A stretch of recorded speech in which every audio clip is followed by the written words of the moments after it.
Hey folks, this is Piano Man Steve Lungrin, creator of the Piano Man Approach online piano course, and thanks for tuning in for this little song demonstration for one of my favorite, more modern pieces, Perfect by Ed Sheeran, big #1 hit back in 2017. So before I get started, I just want to ask you kindly, if you enjoy content like this, I would sure appreciate it if you'd give this a like, possibly subscribe to my channel, and click the bell if you would like notifications for when I put new content like this out. Really helps me a lot. Okay, enough housekeeping. So we're going to look at Perfect here, and it's a great song to demonstrate my 5-step song learning formula, which I call G.L.I.D.E. So before we get started, let me just show you the G.L.I.D.E diagram that I've made so you can see what my formula is, and then we will run this song right through it. As you can see, as I said, it's 5 steps. First is G, get the chords, which you can do by simply running a Google search on pretty much any song title followed by the word chords, and it will pop up somewhere. One of the top places you're going to see it is ultimateguitartabs.com. It's not the only place that does it, but it certainly is one of the biggest archives you'll find online. So once you get the chords, now you're going to listen to the song, which of course you can usually find for free by checking out a YouTube video or finding it on Spotify or Amazon Music or any of the many different places that you can listen without even paying a subscription if you're willing to have an ad pop up every once in a while, or perhaps you subscribe to one of those. So after we listen to the song, we identify the feel or the essential rhythm pattern. Now, this is where we actually come to the piano here. Now, I'm not going to go through the process of finding the chords because you can do a Google search without me, and I'm not going to listen to the song because I don't have the licensing to play Ed Sheeran's master recording in this video, and I don't really want it to be taken down for that reason. But if you were to listen to it, I have 4 essential rhythm patterns that I teach in the Piano Man Approach, which you can learn more about by going to pianomanapproach.com. Got some free material that you might be able to take advantage of to get even a little more out of this. But so what you do is you take those 4 feels and you try them with the chord progression and see which one of them encapsulates that recording best. So what you're going to find in this particular one is that it's in 6/8 or 12/8 time. It doesn't really matter which one. The point is that it's split into what we call triplets instead of duplets. So every quarter note is not saying 1 and 2 and 3 and 4 and. It's 1 2 3 2 2 3 3 2 3 4 2 3. Okay? So if you notice that, which you might not notice till you try the rhythm patterns, you're probably going to have to use my Waltz Feel as your essential pattern. So the first one is the basic pattern, which looks like this. Quarter notes in the left hand. The second one is my syncopated pattern or my heartbeat pattern, which is probably the most common, which looks like this.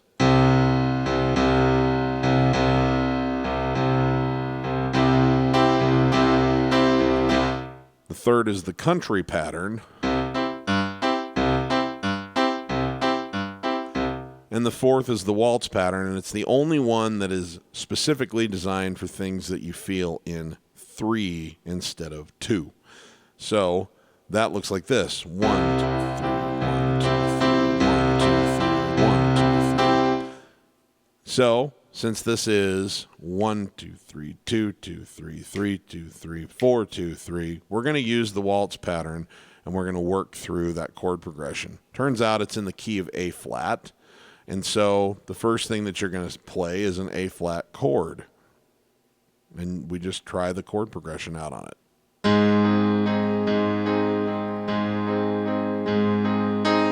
F minor,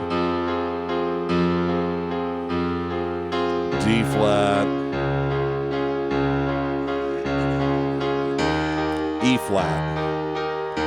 If you don't know your basic major and minor chords, don't worry. They're pretty easy to learn. You can learn a lot more about that if you just go to thepianomanaapproach.com. I don't want to take the time to try and do a lesson on that now. I just want you to see how once you have these basic tools in your toolbox, like knowing your basic chords, knowing your 4 essential rhythm patterns, and then some very, very simple improv techniques, that you can use this formula to learn just about any song pretty darn quick. So now that we've identified that we're going to use the Waltz Feel, the next step is drill it down. Well, what do I mean by that? It means without trying to do anything special, we want to get that chord progression under our hands so that it's almost like it's on autopilot. So we're just going to use that basic, that essential stripped down Waltz Feel rhythm pattern. And we're going to work through the chords until we're really comfortable with it. And when you get done with that, you're going to be able to simply go. We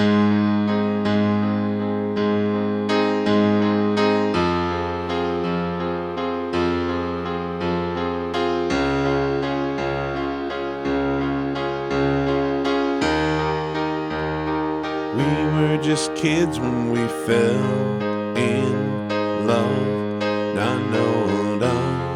Okay, see how that's working? Da da da da da da da da. Now, why do we want to drill it down like that? Because when we move to the next step where we start adding some improv in to enhance, that's the E part of G.L.I.D.E, is enhance it with improv and signatures. The reason we have drilled it down in that basic kind of simple way like that is that we don't want our brain power going to moving from chord to chord. We want our brain power on the step that we're on. So when you start putting improv in, you want to be thinking about improv. You don't want to be thinking about, because if you've got to concentrate too much on, well, let me see, what's the next chord and how do I get there? Then you're really not going to do very effective improv because you're not ready for it. You're not ready to implement it. So that's why we drill it down. Then with improv, there's some pretty simple stuff that I teach that you can do right with the chord you're on. You don't have to have a lot of elaborate scales or anything like that, because I'm a pretty lazy player and it's actually served me very well. So I do most of my improv right where my hand already is, on the chord that I'm already playing. So for one of my favorites is the toggle technique. And the toggle technique is where you take a chord, you play the top part of it with the top part of your hand, and then toggle to the thumb, and then back. Da-da, da-da. Okay? So here's an example of that.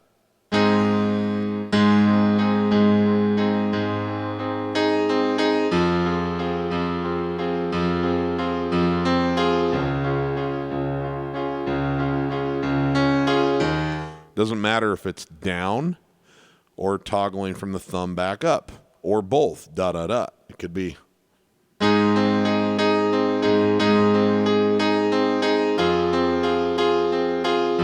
But the idea is you can use that to either change the rhythm pattern to make it sound a little bit different without losing the essence of what you're doing, or you can just do it from time to time to fill a little bit of space and to just create something that sounds interesting.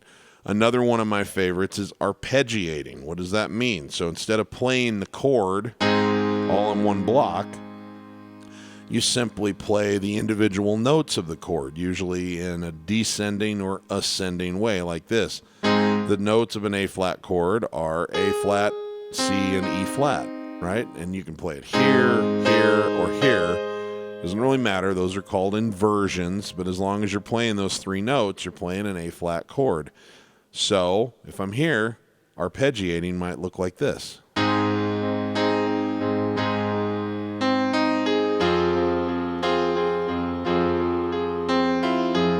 See how I'm going? Like that or like this. Okay? And it can be up or down.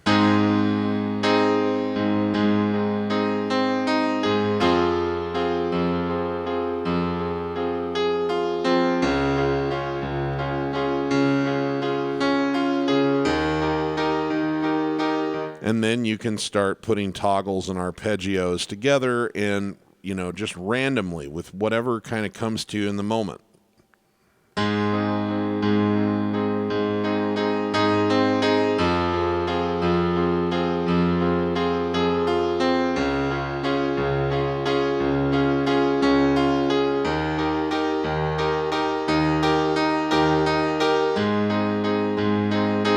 Those are two very simple, very, very simple tools that you can use.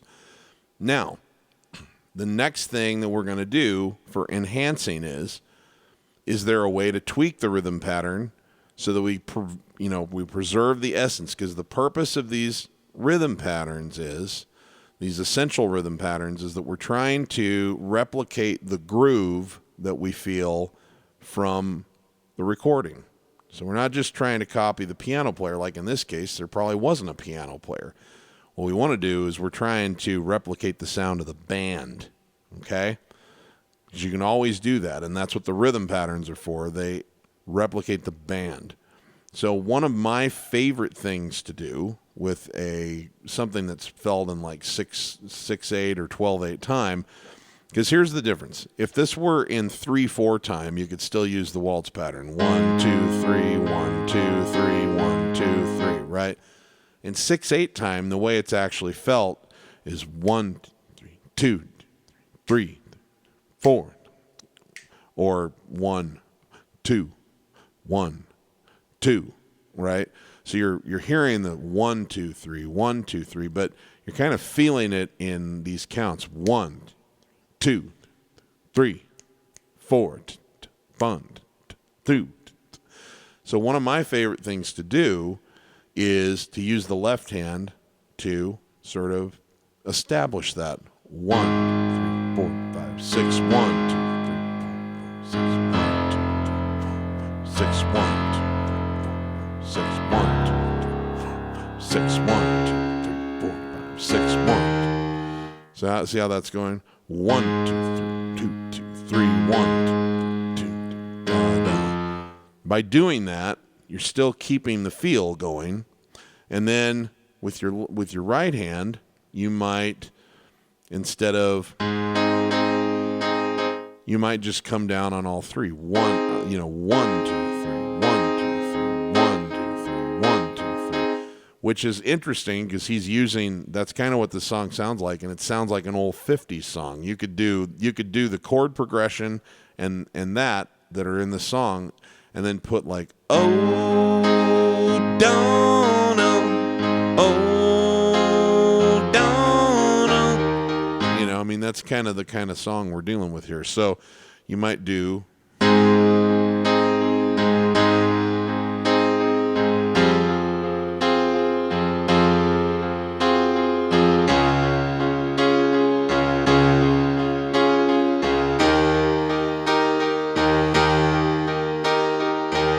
So why am I teaching all of these? Well, you could try this or try this instead of just like a tutorial where I say, do this, do this, do this. Because if you learn these tools, then you get to make that decision yourself. And they're transferable. If I tell you note for note how to play a song, instead of teaching you these tools and a process to apply them to any song, then all you learn is that one song. And you really don't have anything to work with the next time you come across another song. So that's why we do this. Also, which, by the way, is as restricting as just reading notes off of a page on sheet music, which, if that's your thing, that's fine. But I never found that to be very much fun or very inspiring. So I much preferred learning chords and then devising a process to apply chords into a rhythm pattern and then adding some improv for flavor, because then the song is always a little bit fresh to me. It never loses the essence of what it always was. It's always very similar, but it's never exactly the same, and so it's always a kind of a new adventure for me, and I don't get tired of playing songs. So, dun, dun, dun, dun, dun, dun.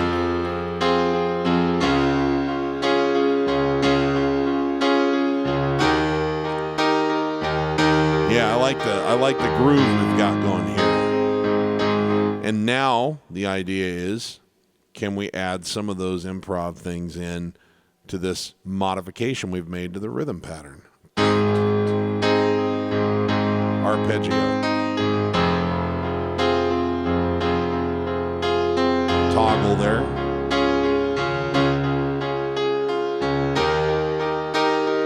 We were just kids when we fell in love, not knowing what we are. Da da da da da da.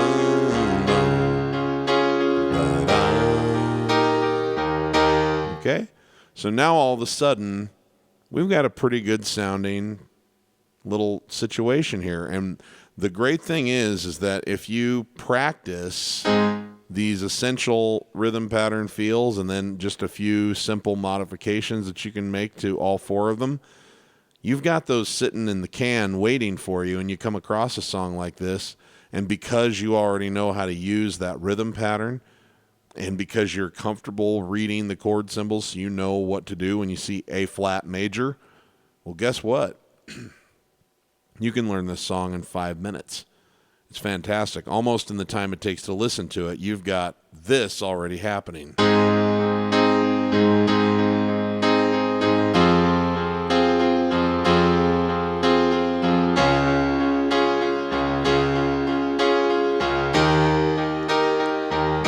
da, da, da, da. Dancing in the dark. Da, da, da, da, da. So it's pretty amazing how quickly you can actually turn it into a song once you know these tools and you've got just a little bit of practice under your belt with those. And again, pianomanapproach.com, you can, or at pianomanapproach.com, you can learn a lot more about all those tools. And so I encourage you to go check that out, watch my webinar and all that kind of stuff. But it's really, really fun because it opens up thousands and thousands of songs for you to just learn these simple tools. Now, I know some of you are thinking, yeah, but Steve, I'm not a singer. I don't want to sing. I want to play the melody. Okay, well, good news. This is still what you want to do if you want to play melody with this method. The melody comes in after you've already sort of built up the accompaniment work first. So the additional steps for the melody are what I call flow, F-L-O-W. Find the melody, lay it in, and then ornament. Now, when you find the melody, what we're talking about is there's a couple of different sources that you can go to. Some of you already know how to read music on a page. There's nothing bad about that skill. You'll never hear me trash it. It's not essential to playing piano the way that I teach it, but it can be useful because you might be able to find a fake book or a piece of sheet music or something that has the melody written on it, and you can just use that melody and ignore most of what's written on the page and just use the melody line only and then add all this other stuff in. Another thing that you might be able to find is a YouTube video where someone has taught the melody to that song. And again, that's great. What I'm trying to do is give you a flexible system so that you can be a little more creative and apply it to any song. What I like to do is that I've trained myself to be able to pick melodies out by ear, and it's not as hard as you would think. There is a process you can follow for that I don't have time to get into here, but it is, a lot of you think, oh, I'm tone deaf, I'll never be able to do that. I promise you that if you can tell that this note and this note are not the same note, you have what it takes to be able to develop that skill, because you're only learning one note at a time. And I believe I've met very, very few people in my life that if I play this note and they don't see what I'm playing and they just tinker around, they'll be able to match the pitch. Eventually they'll land here and go, it's that note. So if you can do that, you can pick out simple melodies. Okay? So the first thing is you find the melody. The next thing is that you lay the melody in. So what we do is we strip it back down to its kind of essentials here so that the left hand isn't doing anything too exciting, and we just kind of want to get good at playing the melody only in the right hand because, once again, you don't want to be using your brain power to be playing the melody eventually when you ornament it and add stuff back into the mix. You want the melody to be on autopilot. So we want to practice it and get really good at it with a very, very simple structure so that the melody's locked in, dialed in.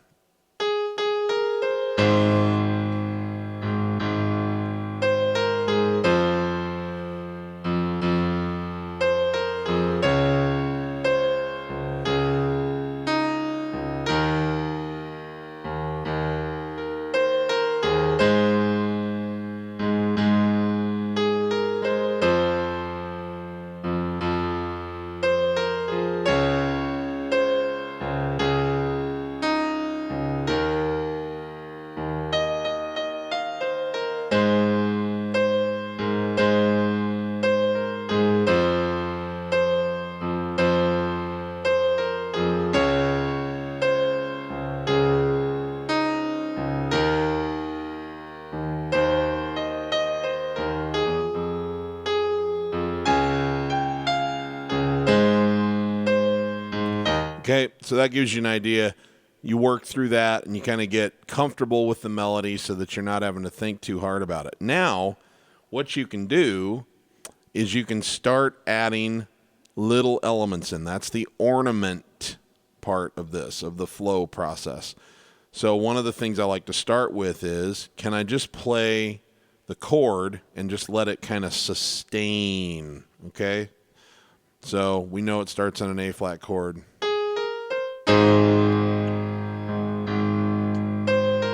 Then an F minor, D flat, E flat, A flat. So see how I'm just playing one chord per measure, letting it sustain. Once I feel comfortable with that, now maybe I can, when there's a sustained note in the melody, maybe I can return to the rhythm pattern a little bit. So the rhythm pattern we had decided on was just 1, 2, 3, 1, 2, 3, 1, 2, 3, right? So watch this. I'll play the melody, and when the melody just sort of hangs there, anytime there's a space available for it, I'll try to return to the rhythm pattern a little bit.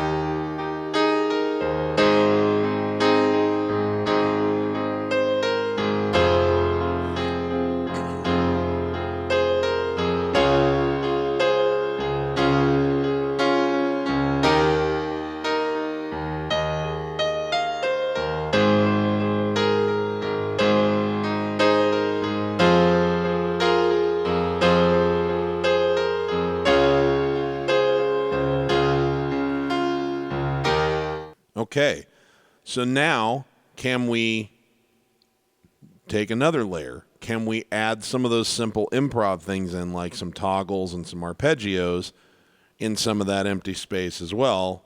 So now we're playing the melody, we're with some sustained chords, we're returning to the rhythm pattern as often as possible, and now we're also adding in some toggles, some arpeggios, some simple improv based on the chord that we're playing.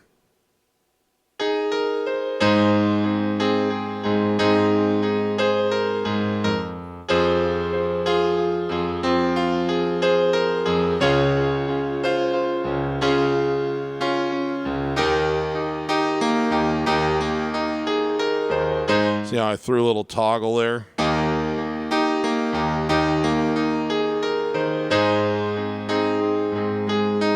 Little arpeggio there.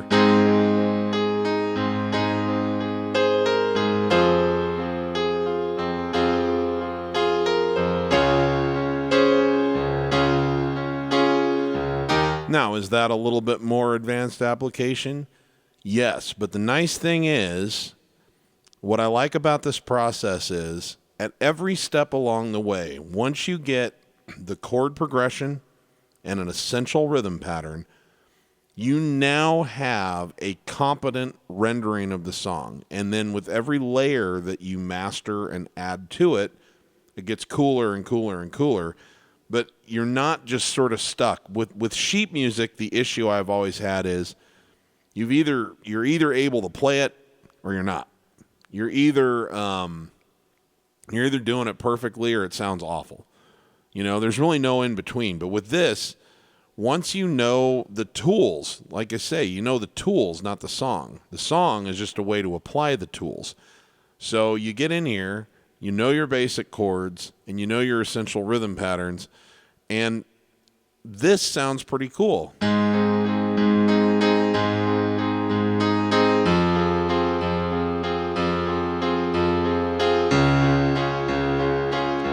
That gives you something to work with that's actually pretty fun, that's kind of inspiring. Then if you can get the left hand worked out and the right hand so that you're going...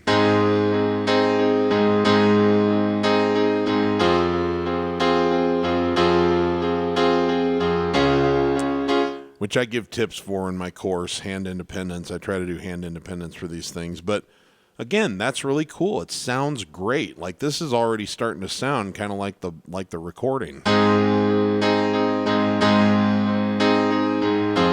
And then when you add some of these simple improv things.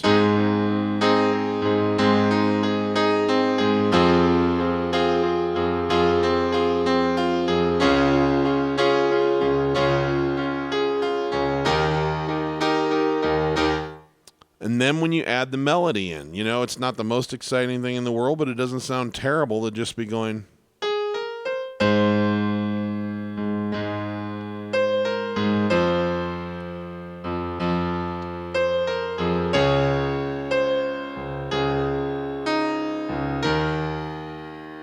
and then just the layer that you add in next.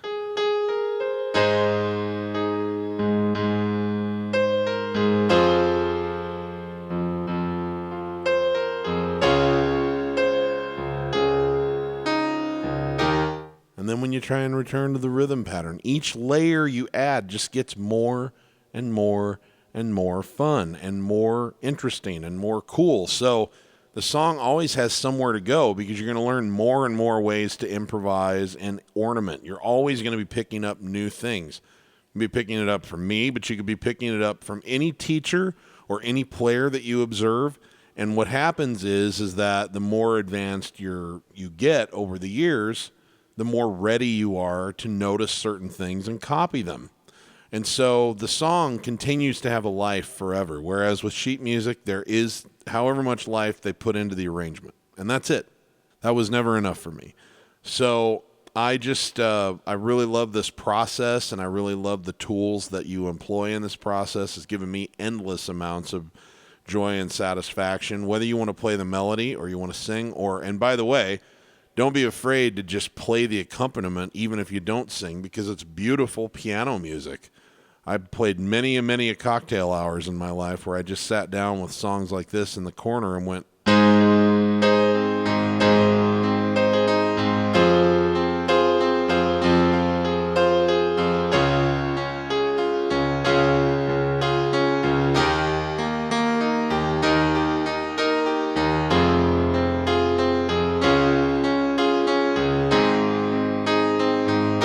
Never sang, never played the melody, but it was just really nice to listen to, because a good chord progression is a good chord progression. But whatever your final aim is, there's always something more you can add to it. But what I love about this is that from the very first layer you put together, it sounds good. It sounds legit. It starts to approximate that recording, and you're living inside the song, which is the most exciting part of any of this in the first place, because you're not just having an external experience where you're listening to something.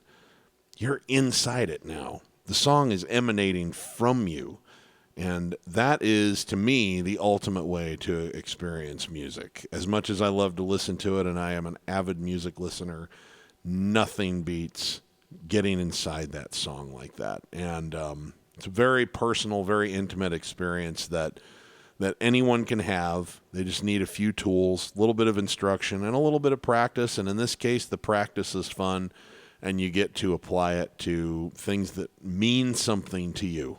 And so anyway, I hope that you've enjoyed it, and Obviously, this isn't a note-for-note tutorial, but I do love demonstrating how this works, and if you want to learn more about it, you can always head to thepianomanapproach.com. I've got some more free stuff for you over there, and if you're interested in the course, great, and if you're not, I hope that you walk away with something that is useful to you no matter what, because this can be a pretty joyous part of anyone's life. So I'm going to get out of here for now. But please remember my motto: if you're not having fun when you're making music, you're doing it wrong. And I'll see you for many, many more of these. Thanks a lot, guys.